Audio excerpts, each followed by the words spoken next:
Well, women are the first responders in their families in the first place, because when you give women resources to have her own finances, then she can actually develop a family on her own. So in eradicating extreme poverty, what you need to do is equip them with a job. I believe the women are vital, mainly because they're the agents of this conversation. They're the agents behind this whole global crisis.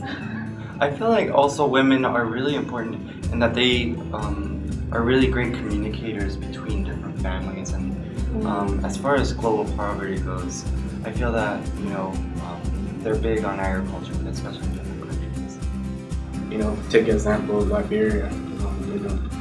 The first female president ever in the continent of Africa. Her role is vital in shaping the country after so many decades of civil war.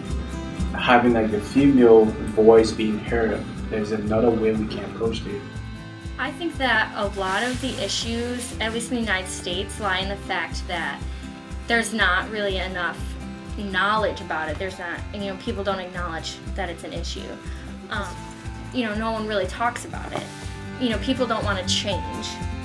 With all the other conflicts and everything that's going on in the world, I feel like gender inequality kind of is put on the back burner.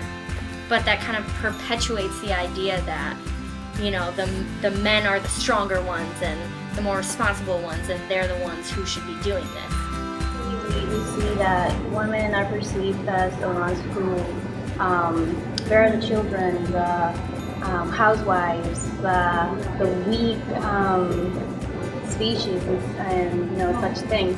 If you look at the way older generations behave towards younger generations, it's not just a case of the older men, it's also the older women who, for them, it's the way it's always been. And so they may not see the urgency that the younger generations do when they want to institute change. The issue to me seems to be that while we have great laws at the national level, sometimes even at the local level, at the intergovernmental level certainly, a lot of these laws don't always translate to the ground. And that's part of the problem. These are top-down initiated, which is great, but at the same time we need to be focusing on mobilizing the ground. It has to be a grassroots movement that is willing to recognize and want to empower women. Institutional and social stereotypes. Institutional meaning women in the workplace, who are often subordinated to men in the family. We have women who are expected to conform to certain gender roles. In some religions and in some cultures, that's what is expected of you. So it's kind of hard to get out of the norm because that's all you've known. That's what your life is about. You don't know anything else. Hard to change history when a lot of people depend on it. And it just goes back to kind of traditional mindsets. And you can have advanced technology all you want, but if you don't change your ideas, then you can't reform the world. No, I just think we should be treated as equals because we're all human beings.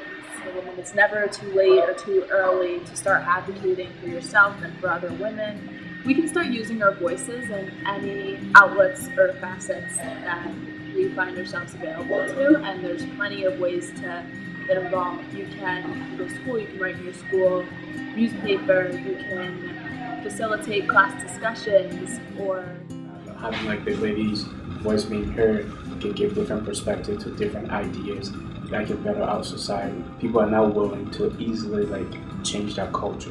So culture is is important. If we can shift the dynamic of culture, then the opportunity is there to make that well known, and people can get adapted to accepting that role of women being leading forces rather than men constantly being the superior.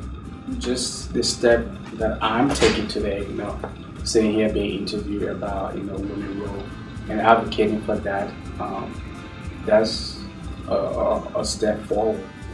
Well, we have to kind of have a shift in cultural norms and how we perceive, identity and gender. If we can't lead by example, then how do we expect us to be treated equally? Having young people, not just women, but young people, advocate for these issues, it sends a great message, and I feel like our generation is definitely going to be, I don't want to use the wrong term, but let's say a firecracker for all these changes that are going to come. And I'm just so excited because you can see them little by little changing just from us being kids to now. Stay involved, get active, be part of everything you can.